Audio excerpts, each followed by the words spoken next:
Where in the world is Miss Sharon? We are playing outside. We're playing outside. We're playing outside, outside. We are playing outside.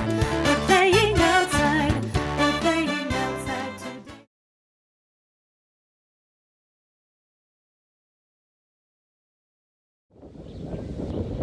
Hi, and welcome back to Fitness Fridays. This week we're doing stuff a little bit differently. All the specialist teachers are going to be traveling to all the different parks on the park passport that Mr. Chad has not gone to yet.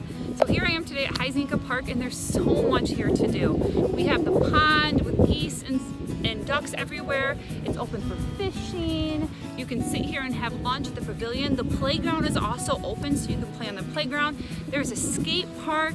There is a softball and baseball field. There's also a paved walkway where you can just come for a walk. There's pickleball courts, and you can also enjoy a nice bike ride through the park. It is so beautiful here, so find time over the next couple weeks or this summer and come visit Heisinga Park over in Zealand.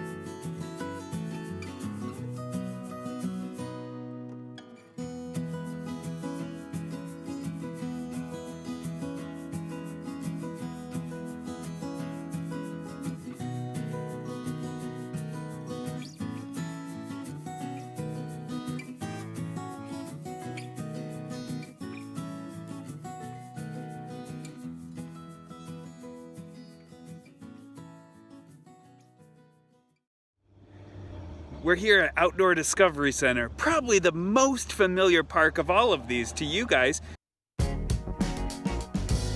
Even though we can't play on playgrounds, it's safe to jump on these. Here we go, let's try it. So many natural things to play on.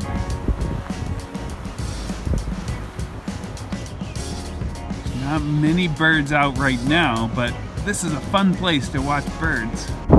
Here we are at the Birds of Prey.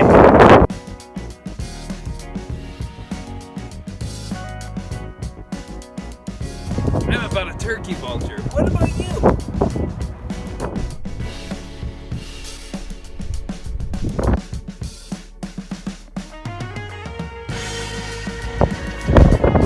All of these birds were injured and they're being rehabilitated here at the Outdoor Discovery Center.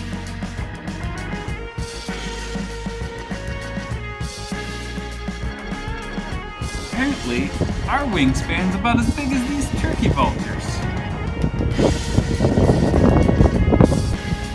Birches are all bending in the wind. I love the use of all these old logs that you can just climb on.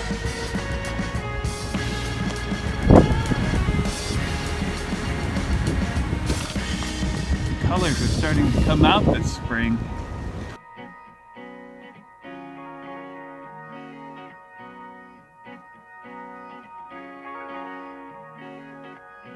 Look how this bark just sheds off of the river birch.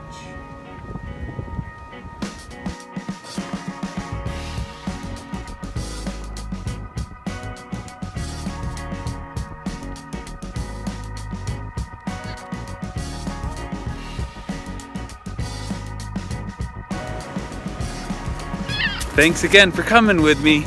Grab your passport and let's go. Here we are at Shore Acres Park in Saugatuck.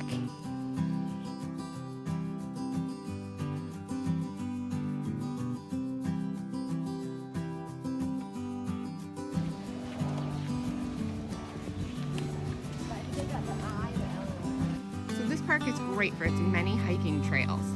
On this side of the dunes, it's very wooded, and on the other side, it's Lake Michigan. Lots of huge, beautiful beech trees.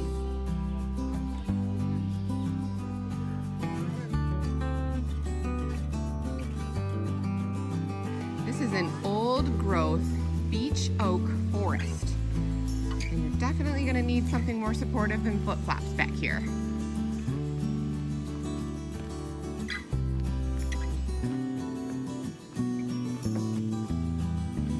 The trunks on these trees are all so tall because they have to grow up high to get the sunlight because of the dune. There's so many hills back here that they can't get a lot of sunlight down at the bottom. But ferns do great in shade, so there's all kinds of ferns down there. So cool how all these roots are exposed. We made it to the beach. Can you hear the waves?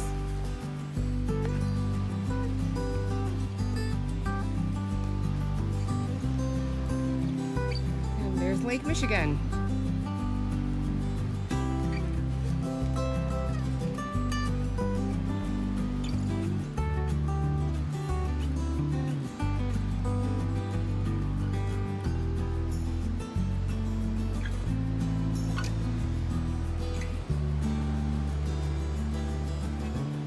Dune grass is so important to protect the dunes from eroding.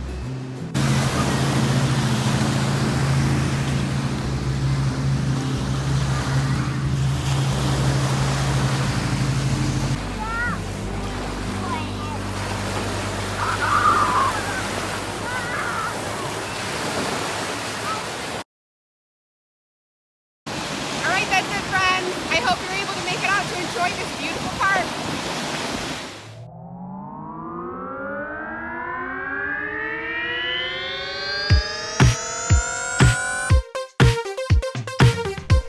Academy. We are here at Mount Pisgah today, right outside Holland State Park, and we are going to go climb the stairs. Come on, let's go check it out.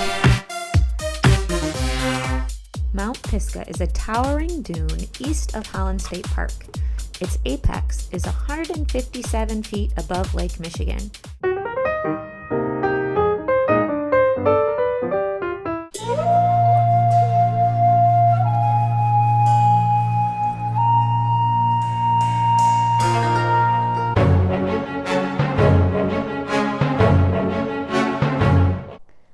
We've climbed almost to the tree line, and if you're feeling tired already, don't worry.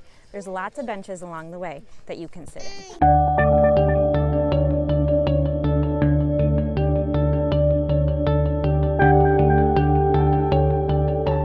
175 steps, but we got to keep going.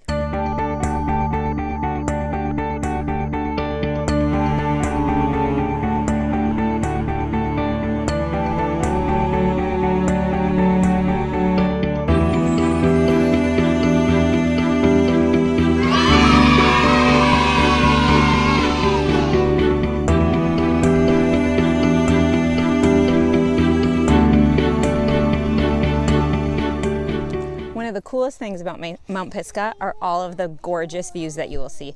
Check out behind me is Big Red with the Holland State Park, and the opposite way is Lake Makatawa. There are about 300 steps to the top, and they are marked every 50.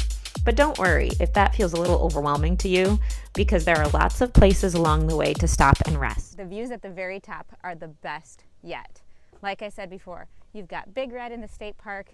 You can see all of the Lake Makatawa channel out into Lake Michigan. It is just so beautiful up here, and it's a little bit more breezy too, so it feels pretty good after you've climbed that high.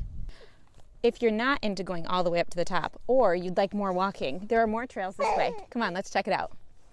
With lots of boardwalks and breathtaking views of Lake Mac, different marinas, Lake Michigan, and Big Red. There are more trails to explore after the boardwalk. You can keep heading out on the path into the woods and know that you are hiking along the ridge of some of the greatest dunes in the area.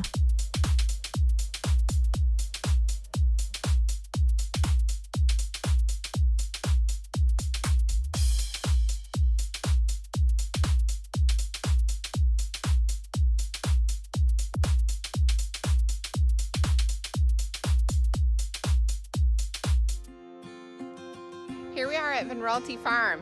This park is really fun because it has trails and it also has lots of really cool buildings and sheds to discover.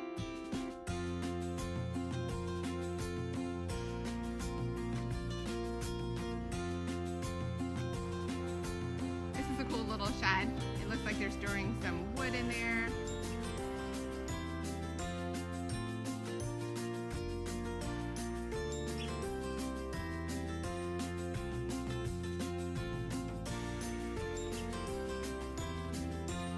Look at the cattails. This is a wetland back here, so they have some raised trails that you can walk on to go through it. This is called Wetland Overlook.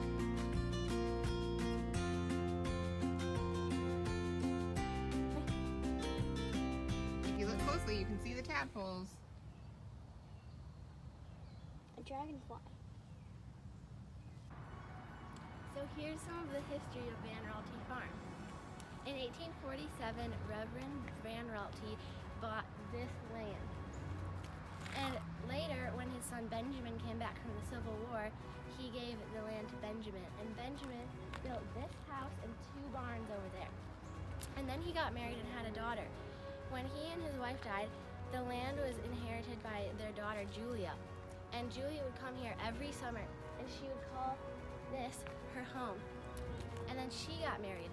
And right before her and her husband died, they sold the land back to the city of Holland, and they turned it into a park.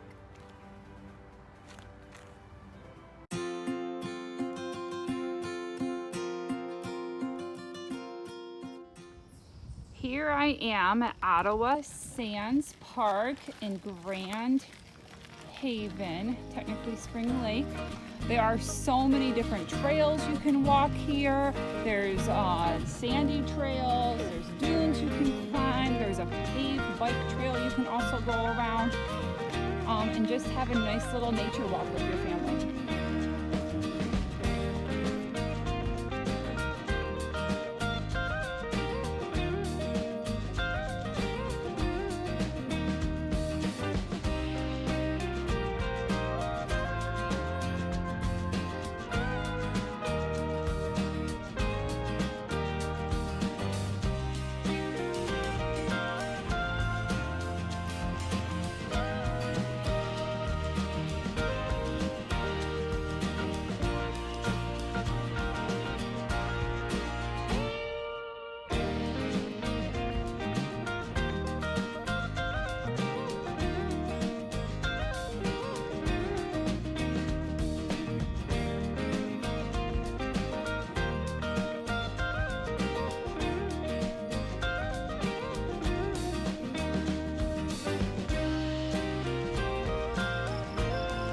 If you take the paved trail from Ottawa Sands, you can also walk, and it's a very short walk to Coast Guard Park in Grand Haven.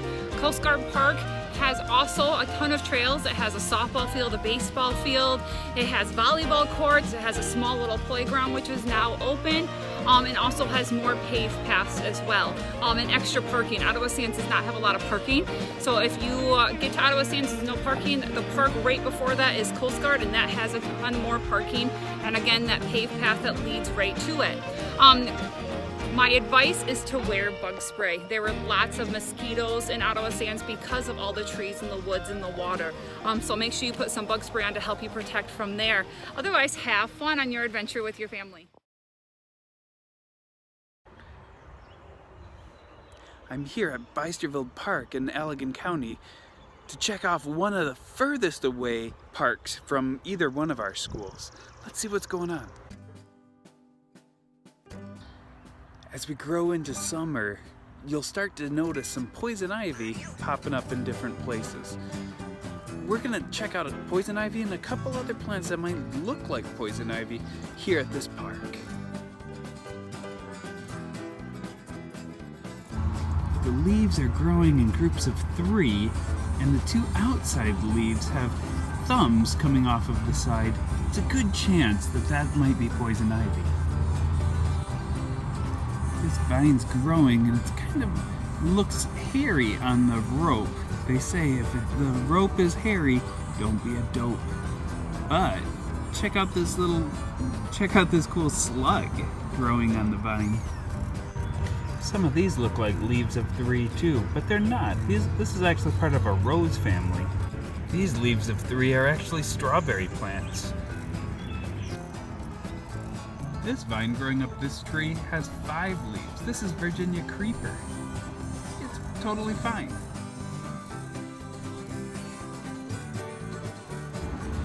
Another poison ivy look-alike is raspberries.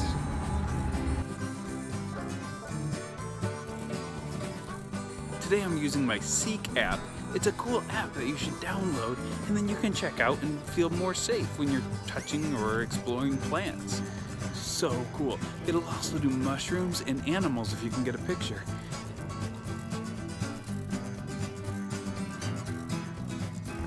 I don't know what all these rocks are for, but they sure look fun to play on. Look, somebody's stacking the rocks.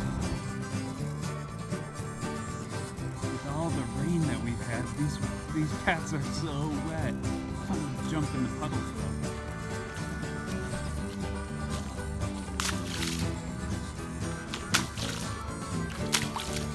Oh. Moss always looks like tiny worlds that you get to see from above.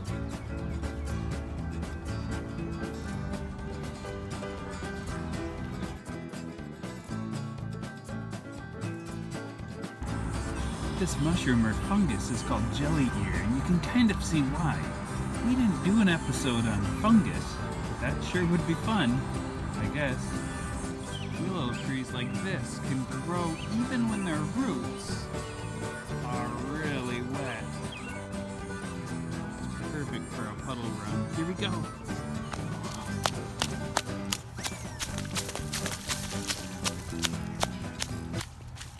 Where in the world is Miss Sharon?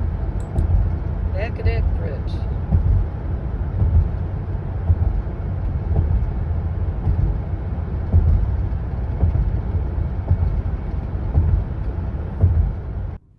After seeing all these natural parks, it makes me wonder why we spend so much time and so much money on lawns. I wonder if we could include some of these plants in our yards.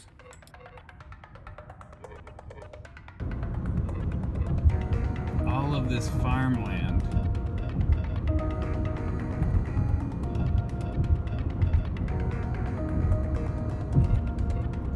Food is important, but it takes up so much space. Much of these crops grow food not for us, but for the animals that make meat, the animals that we eat. Huh. I wonder if there's better ways to grow food in our country.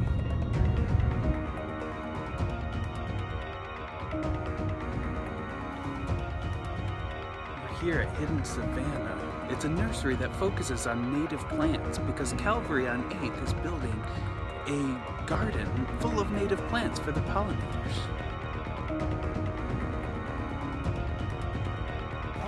We're here with Chad from Hidden Savannah, and he's going to tell us a little bit more about native plants.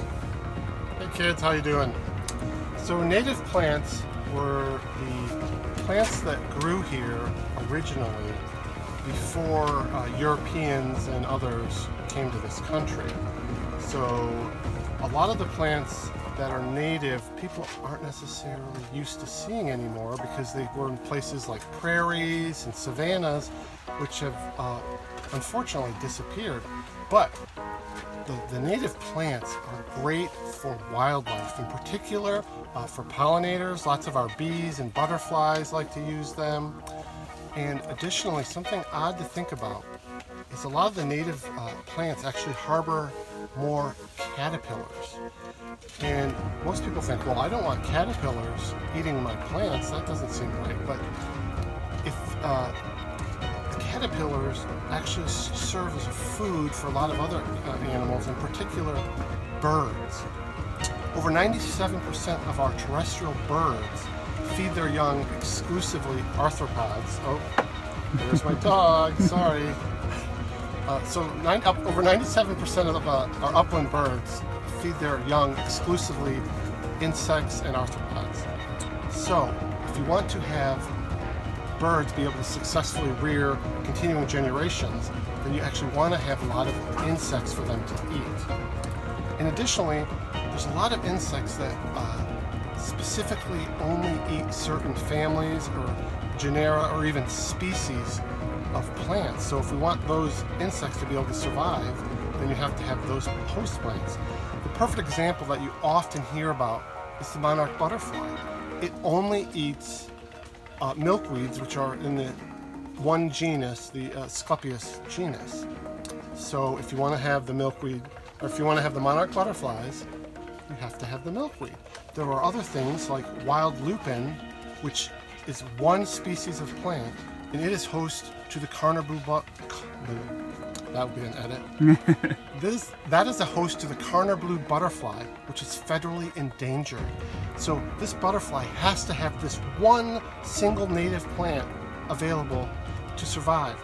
And Michigan happens to be one of the strongholds in our country for the Carner blue butterfly because we have a lot of lupin, particularly up in the Allegan and Muskegon and the western central part of the Lower Peninsula. So, in short, that's some of the reasons that you should think about adding native plants to your yard. I'm here at Calvary on 8th Street where we're planting a vegetable garden and a native plant garden to use up some of the space that used to be lawn. Come check it out with us.